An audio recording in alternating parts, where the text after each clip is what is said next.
तो hello guys, कैसे हैं आप सब। मैं आशा करता हूँ आप सब ठीक होंगे।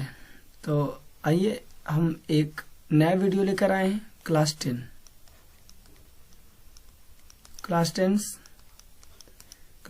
का बायोलॉजी।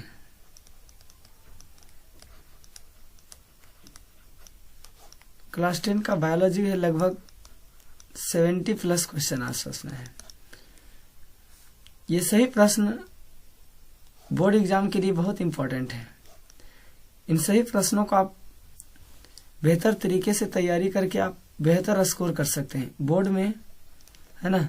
बोर्ड में आप अच्छा स्कोर कर सकते हैं। तो आइए इस वीडियो को देखते हैं।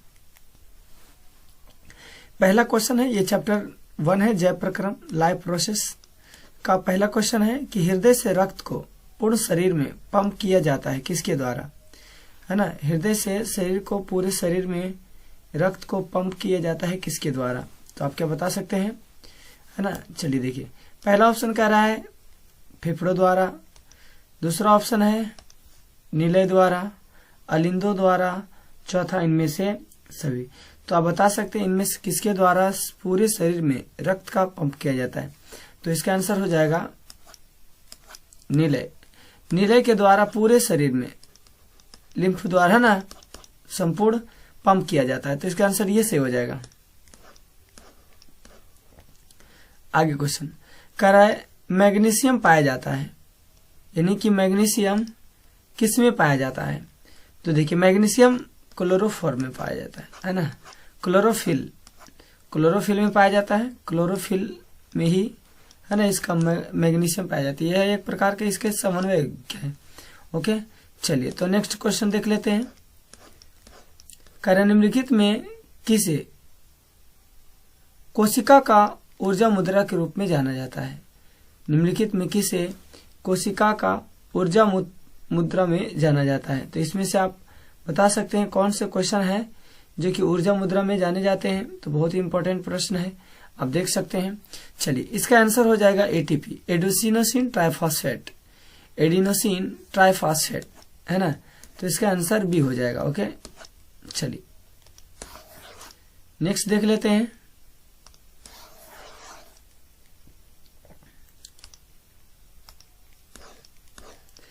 पादप में जाइलम उत्तरदायी है।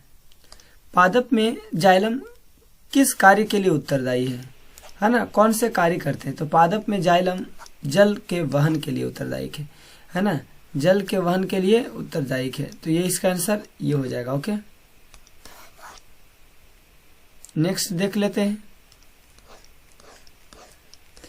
पत्तियों में गैसों का आदान प्रदान कहाँ होता है। पत्तियों में गैसों का आदान प्रदान कहाँ होता है। तो रंध्र में होता है, स्टोमाटा, है ना। स्टोमाटा कहाँ होता है, स्टोमाटा में होता है। इसका आंसर ये सही हो जाएगा।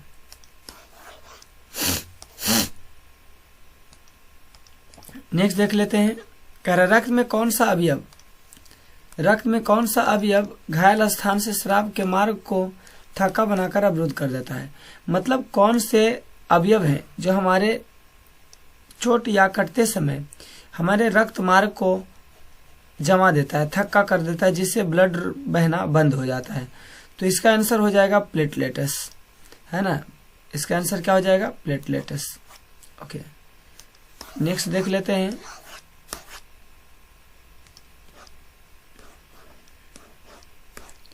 द्विखंडन होता है, यानी द्विखंडन एक जनन की विधि है, अलैंगिक जनन की एक विधि है। तो आपको बताना है कि द्विखंडन द्वारा जनन, है ना, किस में होता है। तो इसमें आंसर अमीबा हो जाएगा कि द्विखंडन द्वारा जनन जो होता है वो केवल अमीबा में होता है। तो इसका आंसर फर्स्ट हो जाएगा। ओके,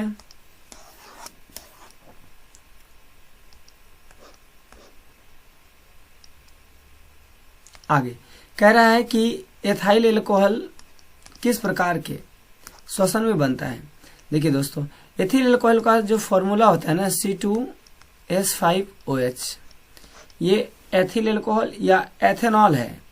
इसका आईपीएसी नाम एथेनॉल होता है ना, एथेनॉल होता है। तो यह किस प्रकार के श्वसन में बनते हैं।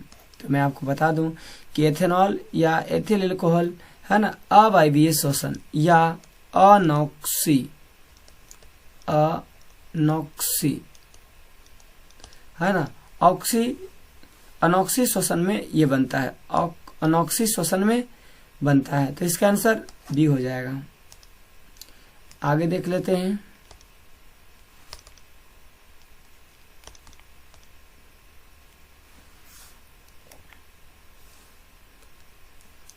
क्वेश्चन नंबर नेक्स्ट कह रहा है, रक्त में आयरन की कमी से कौन सा रोग होता है? रक्त में आयरन की कमी से, मतलब लोहा, आयरन मतलब Fe, आयरन की कमी से कौन सा रोग होता है? देखिए, आयरन की कमी से एनीमिया रोग हो जाता है या लौह अरक्तता, लौह मैथा भी कह सकते हैं। तो लौह मैथा या लौह अरक्तता नामक रोग हो जाता है। तो इसका आंसर ये सही हो जाएगा। ओके, नेक्स्ट देख लेते हैं।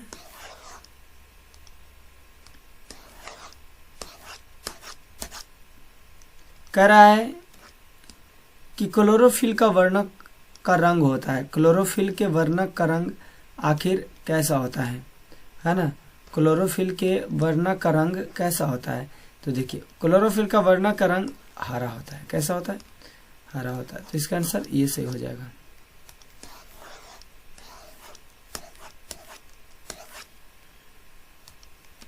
आगे देख लेते हैं। कहता प्रकाश संश्लेषण होता है ना, आपको बताना है कि प्रकाश संश्लेषण दिन में होता है या रात में होता है। तो इसका आंसर ये हो जाएगा, क्योंकि हमेशा दिन में ही सूर्य की उपस्थिति में प्रकाश संश्लेषण होता है। आगे देख लेते हैं। कह रहा है स्वपोषी पोषण के लिए क्या आवश्यक है? देखिए, पेड़ पौधों को स्वपोषी पोषण के लिए, है ना, ऑक्सीजन, कार्बन डाइऑक्साइड भी चाहिए, क्लोरोफिल चाहिए, सूर्य के प्रकाश चाहिए और जल चाहिए। ये 4 चीजें होती है जरूरत किसके? प्रकाश संश्लेषण के लिए पौधों को। तो इनमें से आंसर सभी हो जाएंगे, है ना। तो इसका आंसर क्या हो जाएगा? इनमें सभी, है ना, इनमें सभी हो जाएंगे। नेक्स्ट देख लेते हैं। कह रहा है प्रश्न,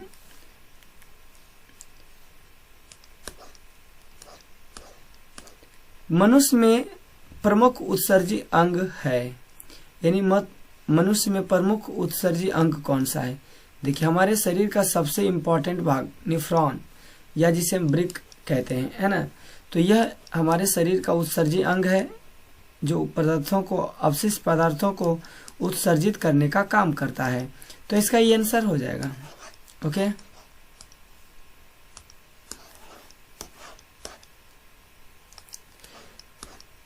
आगे देख लेते हैं। कह रहा अमीबा अपना भोजन किसके द्वारा पकड़ता है?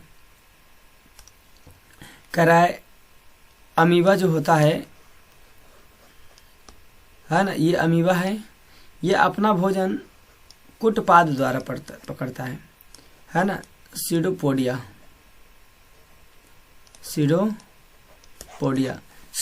के द्वारा अपना भोजन पकड़ता है। तो इसका आंसर ये सही हो जाएगा। नेक्स्ट देख लेते हैं। कह प्रकाश संश्लेषण क्रिया में ऑक्सीजन बाहर निकलता है। प्रकाश संश्लेषण क्रिया में ऑक्सीजन गैस बाहर कहाँ से निकलता है? तो इसका आंसर हो जाएगा पहला, जल से, है ना। ऑक्सीजन कहाँ से निकलता? जल से निकलता है। आगे देख लेते हैं।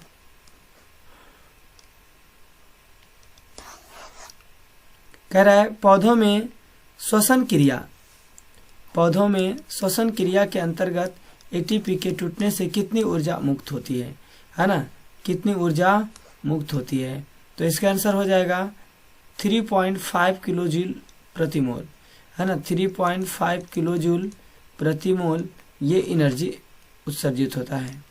आगे देख लेते हैं। कह रहा प्रकाश संश्लेषण होता है, प्रकाश संश्लेषण होता है। तो प्रकाश संश्लेषण केवल हरे पेड़ पौधों में होता है, इसके अलावा किसी में नहीं होता है। तो इसका आंसर ये सही हो जाएगा। कह रहा है हरे पौधे कहलाते हैं, हरे पौधे प्रोड्यूसर कहलाते हैं। क्या कहलाते हैं? हरे पौधे प्रोड्यूसर कहलाते हैं, अर्थात उत्पादक को हम प्रोड्यूसर, है ना, प्रोड्यूसर कहते हैं। तो इसका आंसर ये हो जाएगा। जितने भी हरे पेड़ पौधे हैं, है ना, ये सभी क्या कहलाते हैं, उत्पादक कहलाते हैं। जबकि डिकम्पोजर को अपघटक कहते हैं, जीवाणु कवक, है ना, उपभोक्ता मतलब जो जीव, है ना, उत्पादक को ग्रहण करता है, ये उपभोक्ता कहलाता है। तो इसका आंसर ये से हो जाएगा। कह रहा है यकृत, यकृत निम्न में कौन सा रस निकलता है? यकृत से निम्न में कौन सा रस निकलता है? तो पित्त रस। यकृत से कौन सा निकलता है? पित्त रस निकलता है। तो इसका आंसर ये हो जाएगा। ओके, ये सही हो जाएगा। तो इसका आंसर सी आप मार सकते हैं। आगे देख लेते हैं। कह रहे मानव हृदय में कितने कोष्ठक होते हैं? बहुत इंपॉर्टेंट। मानव हृदय में 4 कोष्ठक होते हैं। आगे कहता मानव हृदय का औसत प्रकुंचन दाब कितना होता है? देखिए, मनुष्य का जो दाब होता है ना, वो टोटल 120/80 होता है, जिसमें प्रकुंचन 20 होता है और अनुकुंचन 80 होता है। अनुकुंचन 80 होता है और प्रकुंचन 120। तो इसका आंसर ये से हो जाएगा। करे पौधों में वाष्पोत्सर्जन क्रिया किस अंग से होती है?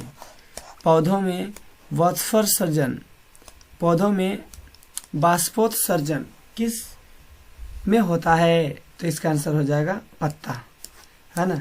वाष्पोत्सर्जन की क्रिया कहाँ होती है? पत्तियों में होती है। तो इसका आंसर ये सही हो जाएगा। नेक्स्ट देख लेते हैं। करें मनुष्य द्वारा प्रति मिनट कितनी बार धड़कन धड़कती है? तो 72 बार। करें मस्तिष्क उत्तरदायी है। देखिए, मस्तिष्क कौन कौन सी कार्य के लिए होते हैं? सोचने के लिए भी काम करता है, हृदय स्पंदन के लिए भी, शरीर का संतुलन भी ये बनाए रखता है। तो इसका आंसर इनमें सभी हो जाएगा। ओके, है ना, इनमें सभी डी। तो आप इसे डी ऑप्शन मार सकते हैं। करे प्रकृति में ऑक्सीजन का संतुलन कैसे बना रहता है ना? तो प्रकृति में ऑक्सीजन का संतुलन प्रकाश संश्लेषण के माध्यम में बनता है ना। जितने भी पेड़ पौधे होते हैं उन सभी पौधों से, है ना, प्रकाश संश्लेषण के माध्यम से प्रकृति में ऑक्सीजन का संतुलन बना रहता है। तो इसका आंसर ये से हो जाएगा। कहता रक्त में इनमें किसकी उपस्थिति के कारण लाल दिखाई देता है? हीमोग्लोबिन। हीमोग्लोबिन एक प्रकार का प्रोटीन है जिसके कारण रक्त का रंग, है ना, लाल दिखाई देता है। तो इसका आंसर ये सही हो जाएगा। कहते हैं इनमें कौन प्रकाश संश्लेषी अंगक है ना। यानी प्रकाश संश्लेषी अंगक का मतलब प्रकाश संश्लेषण पौधों के किस अंग में होता है? तो पत्तियों में, है ना, क्योंकि पत्तियों में एक क्लोरोफिल होते हैं और इसी की उपस्थिति में भोजन बनते हैं।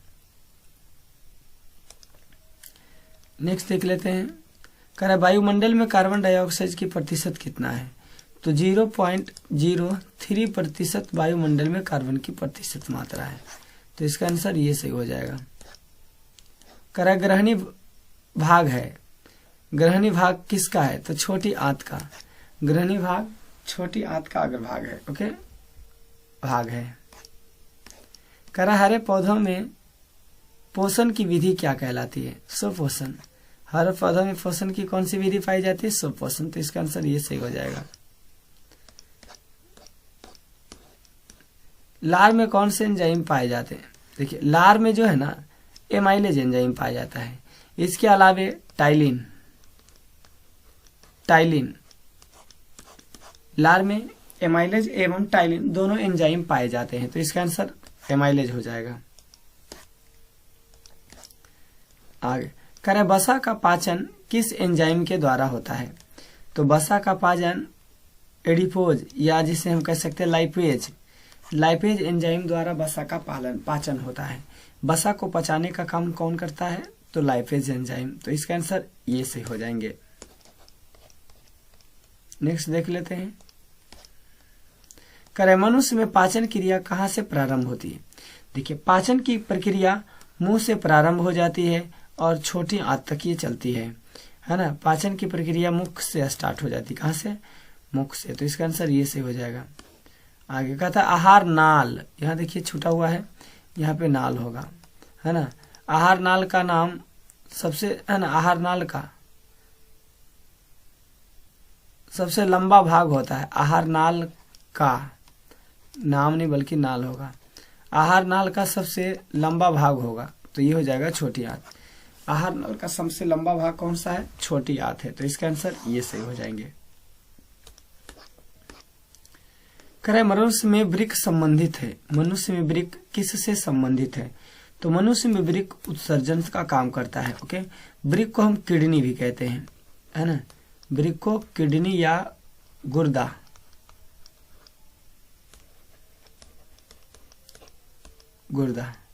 है ना, इसे गुर्दा भी कहते हैं। ओके, करा किस ग्रंथि के कारण त्वचा उत्सर्जी अंग है? तो देखिए, त्वचा में एक ग्रंथि पाई जाती है और उसी ग्रंथि के माध्यम से हमारे शरीर से पसीना निकलते हैं। तो वो ग्रंथि कौन सी है? श्वेत ग्रंथि। हमारे त्वचा में कौन सी ग्रंथि पाई जाती है? श्वेत ग्रंथि। इसी ग्रंथि के कारण हमारे त्वचा को उत्सर्जी अंग नाम दिया गया है। हमारे शरीर का सबसे बड़ा भाग त्वचा ही है। आगे करें, मनुष्य में कार्बन डाइऑक्साइड का उत्सर्जन किसके द्वारा होता है? है ना, मनुष्य में कार्बन डाइऑक्साइड का जो उत्सर्जन है वो किसके द्वारा होता है? देखिए, यहाँ पे एक चीज समझने वाली बात है। कार्बन डाइऑक्साइड यानी उत्सर्जन का जो है ये वृक्क है ना, तो ये केवल अवशिष्ट पदार्थों का उत्सर्जन करता है। जबकि यहाँ पे कार्बन डाइऑक्साइड की बात हो रही है, तो फेफड़ा छन्नन का काम करता है, छानने का काम करता है फेफड़ा, तो इसका आंसर ये सही हो जाएगा। करे, सजीव में निम्न में कौन से प्रक्रम पाए जाते हैं, कौन से लक्षण पाए जाते हैं? देखिए, जितने भी जीव होते हैं ना, वे सभी जीव जंतु श्वसन करते हैं, पोषण भी करते हैं, और वे अपनी संख्या में वृद्धि करने के लिए, अपने अस्तित्व को बचाए रखने के लिए वह जनन भी करता है। तो इसका आंसर क्या हो जाएगा? इनमें सभी, है ना, श्वसन के लिए जैव प्रक्रम में ये सभी चीजें होती है। ओके, तो इसका आंसर ये हो जाएगा। नेक्स्ट क्वेश्चन देख लेते हैं। अमीबा अपना भोजन पकड़ता है। ये देखिए, 2 बार क्वेश्चन हो गया, इससे पहले भी क्वेश्चन आगे दिया हुआ था, है ना, तो आप बता सकते हैं अमीबा भोजन किसके द्वारा पकड़ता है बालक? कुटपाद या सीडोपोडिया बोलते हैं इंग्लिश में इसे, है ना, इसी के द्वारा अपना भोजन को कैच करता है, पकड़ता है। तो आगे बढ़ जाते हैं। कराए, मांसाहारी जंतुओं की छोटी आंत की लंबाई। मांसाहारी जंतुओं की छोटी आंत की लंबाई शाकाहारी जंतुओं की अपेक्षा होती है। तो देखिए, शाकाहारी जंतुओं में आहार नाल की जो लंबाई, छोटी आंत की जो लंबाइयां होती है वह, है ना, हमेशा शाकाहारी से कम होती है। शाकाहारी जंतुओं के आहार नाल या छोटी आंत की जो लंबाई होती है वो अधिक होती है, जबकि मांसाहारी जंतुओं के आहार नाल की लंबाई कम होती है। तो इसका आंसर हो जाएगा फर्स्ट। ओके, नेक्स्ट देख लेते हैं। निम्न में कौन अपघटक है? देखिए, सबसे पहले हम अपघटक किसे कहते हैं? अपघटक को इंग्लिश में डिकम्पोजर कहते हैं।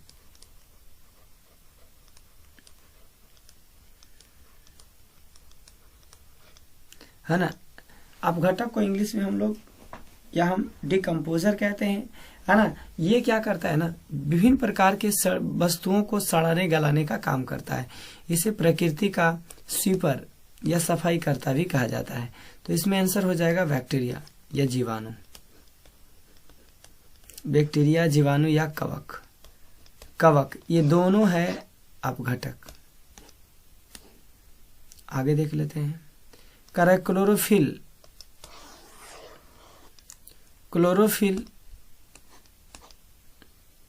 अणुओं को कहते हैं, यानी क्लोरोफिल अणुओं की इकाई होती है को हम क्या कहते हैं? तो प्रकाश संश्लेषण इकाई। क्लोरोफिल अणु को हम प्रकाश संश्लेषण इकाई कहते हैं। क्लोरोफिल के सबसे छोटी इकाई के माध्यम से ही प्रकाश संश्लेषण होता है। तो इसका आंसर ये सही हो जाएगा।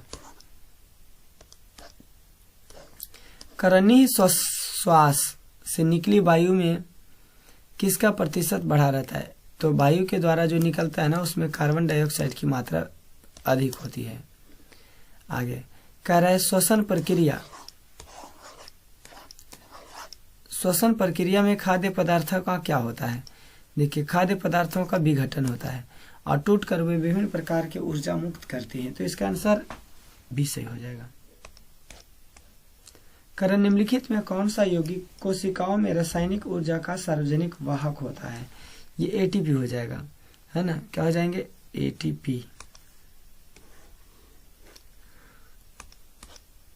नेक्स्ट देख ले, कह रहे मनुष्य में रुधिर क्षमता है, यानी मनुष्य में रुधिर किसके द्वारा छाने जाते हैं? देखिए, इसमें बोमेन संपुट नहीं है ना। बोमेन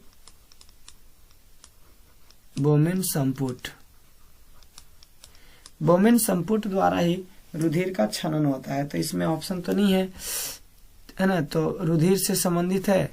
तो इस प्रकार से यदि ऑप्शन रहे तो आप ये मार सकते हैं, क्योंकि रुधिर दूसरा काम करता है, अंदर में यकृत होता है। अग्नाशय एक हार्मोन है, सॉरी ग्रंथि है, और ये भी एक प्रकार की ग्रंथि ही है। तो इसका आंसर हो जाएगा फेफड़ा। यदि बोमेन संपुट रहे तो बोमेन संपुट मार सकते हैं, उसी में रुधिर का छनन होता है।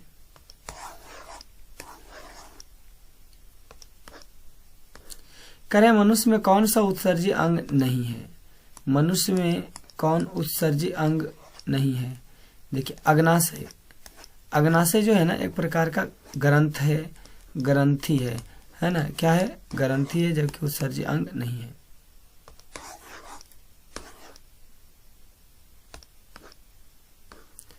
करें डायलिसिस मशीन द्वारा रक्त के शुद्धिकरण की प्रक्रिया क्या कहलाती है?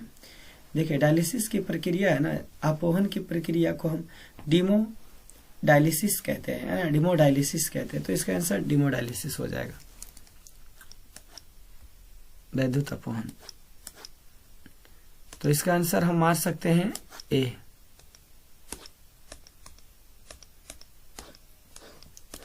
कर एटीपी के फॉस्फेट में कितने अणु होते हैं? एटीपी के फॉस्फेट में 3 अणु होते हैं। कितने जी? 3 अणु होते हैं। कराए ब्रिक के क्रियात्मक एवं रचनात्मक इकाई को कहते हैं? ब्रिक के संरचनात्मक एवं क्रियात्मक इकाई को क्या कहते हैं? तो इसका आंसर हो जाएगा नेफ्रॉन। क्या हो जाएगा जी? नेफ्रॉन, है ना। नेफ्रॉन या ब्रिक। बहुत ही इंपॉर्टेंट क्वेश्चन है, बहुत बार एग्जाम में पूछे गए हैं। करें मनुष्य में 100 ml रक्त में उपस्थित यूरिया की सामान्य मात्रा कितनी होती है? यानी मनुष्य में लगभग 100 ml में रक्त में यूरिया कितना प्रतिशत होता है? तो 50 mg, है ना। 50 mg होता है। ओके, नेक्स्ट देख लेते हैं। कराए मनुष्य के प्रत्येक वृक्क में नलिकाओं की संख्या कितनी होती है? उसमें लगभग 1 मिलियन से अधिक होती है। बहुत छोटी छोटी श्रृंखलाएं, बहुत छोटे छोटे बारीक नलिकाएं होती है। कराए पौधों के उत्सर्जी पदार्थ, पौधों के जो है उत्सर्जी पदार्थ कौन है? तो इसका हो जाएगा इनमें सभी। पौधों के उत्सर्जी पदार्थ गोंद भी है, रेजिन भी है, टेनिन भी है। तो इसका आंसर डी हो जाएगा, इनमें सभी।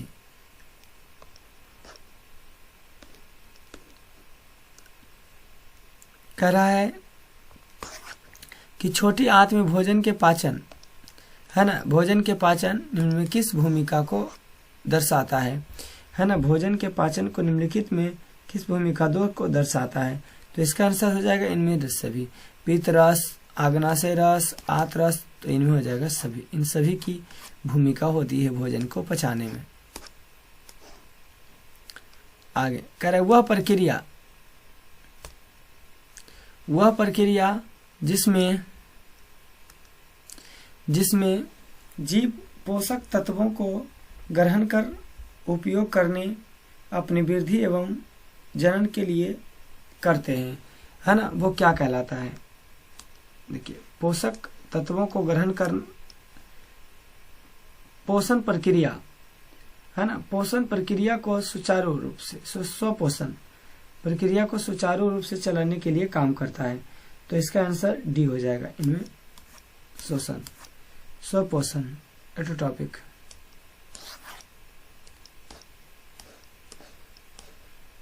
आगे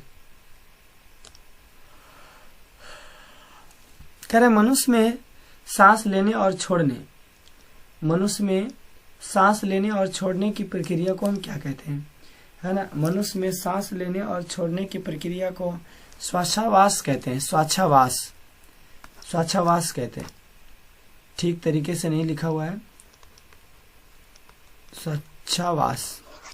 श्वासावास कहते हैं, है ना। नेक्स्ट देख लेते हैं। कहता है एक कोशिकीय शैवाल जल का परिवहन होता है। एक कोशिकीय शैवाल में जल का परिवहन होता है, जल का परिवहन होता है यानी किसके द्वारा। एक कोशिकीय कोशिकाओं में शैवालों में जल का परिवहन किनके द्वारा होता है, तो इसका आंसर हो जाएगा विसरण द्वारा। किसके द्वारा होता है, विसरण द्वारा। कर रक्त में उपस्थित कौन सी कणिकाएं गैसों के वाहक में सपोर्ट करता है, मदद करता है, तो आरबीसी, रेड ब्लड सेल कोशिका, ये परिवहन में मदद करता है। फाइब्रोजेनिन क्वेश्चन कह रहा है कि फाइब्रोजेनिन रहित प्लाज्मा को क्या कहते हैं। बिना फाइब्रोजेनिन प्रोटीन के प्लाज्मा को क्या कहते हैं, सीरम। क्या कहते हैं, उसे सीरम कहते हैं।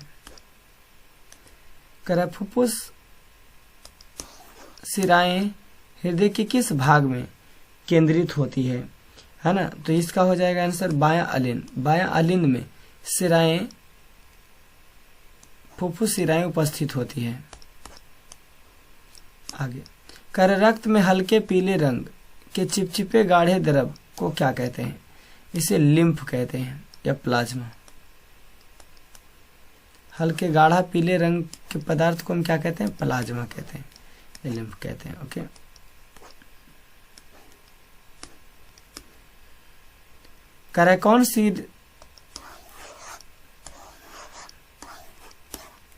कौन सी रक्त कणिकाएं मनुष्य के प्रतिरक्षा तंत्र का निर्माण करती है। हमारे शरीर के कौन से ऐसे कोशिकाएं हैं या कणिकाएं हैं जो हमारे शरीर में प्रतिरक्षा का मतलब होता है एंटीबॉडी, जो हमारे शरीर में प्रवेश करने वाले जीवाणुओं से हमारी रक्षा करती है और वे सभी जीवाणुओं को नष्ट कर देती है। तो वो कौन से कणिकाएं हैं, तो वो ल्यूकोसाइट है जो हमारे शरीर में संक्रमण को रोकता है, जीवाणुओं को प्रवेश नहीं करने देता है और हमारे शरीर में प्रतिरोधक क्षमता उत्पन्न करता है। तो इसका आंसर ये सही हो जाएगा। मनुष्य के लाल रक्त कोशिकाओं में अनुपस्थित होता है। मनुष्य के लाल रक्त कोशिकाओं में केंद्रक अनुपस्थित होता है, केंद्रक नहीं पाए जाते हैं। आगे निम्न में कौन सा यंत्र का उपयोग रक्तचाप, ये दान नहीं बल्कि चाप है ना, रक्तचाप का मतलब होता है ब्लड प्रेशर, है ना, रक्तचाप के रूप में प्रयोग किया जाता है। तो इसका आंसर हो जाएगा स्फिग्मोमैनोमीटर, है ना। स्फिग्मोमैनोमीटर का प्रयोग ही हमारे शरीर में ब्लड प्रेशर की मात्रा को ज्ञात की जाती है या मापी जाती है ना। नेक्स्ट देख लेते हैं। शुद्ध रक्त को हृदय से शरीर के पूरे भाग में ले जाने का काम कौन करता है, तो इसका काम जो है धमनी महोदय, है ना। ये हमारे शरीर के विभिन्न रक्त को हृदय से विभिन्न शरीर ले जाने का काम करता है। तो इसका आंसर फर्स्ट हो जाएगा। रेजिन किस प्रकार के पौधे का उत्सर्जी अंग है, चीड़। रेजिन जो है चीड़ के पौधों से प्राप्त होते हैं, है ना। चीड़ पौधों का ये पदार्थ है। नेक्स्ट देख लेते हैं। कोशिकीय ईंधन किसे कहा जाता है। कोशिकीय ईंधन मतलब कोशिकाओं में ऊर्जा का जो मेन स्रोत है वो कौन सा है, तो इसका आंसर ग्लूकोज हो जाएगा। ओके, ये मार सकते हैं आप आंसर। अवायवीय श्वसन की पूरी प्रक्रिया कहाँ संपन्न होती है। अवायवीय श्वसन की पूरी प्रक्रिया जो है ना, वो कहाँ संपन्न होती है, तो इसका आंसर हो जाएगा कोशिका द्रव्य। कोशिका द्रव्य में यह पूरी प्रक्रियाएं संपन्न होती है।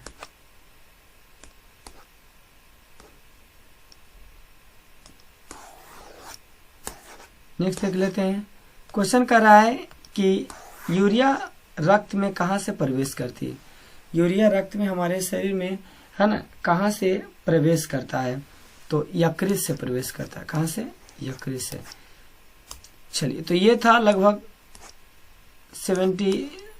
69 क्वेश्चन, लगभग 70 आसपास में था क्वेश्चन। इन सभी को बोर्ड में है ना आने की संभावना अधिक है, तो आप इसे बिल्कुल ना इग्नोर करें। इन सभी प्रश्नों को बार बार है ना देखें जब भी टाइम मिले। और यदि आपको वीडियो अच्छा लगा तो ये हमारे वीडियो को लाइक शेयर सब्सक्राइब कर देना। Okay, thank you.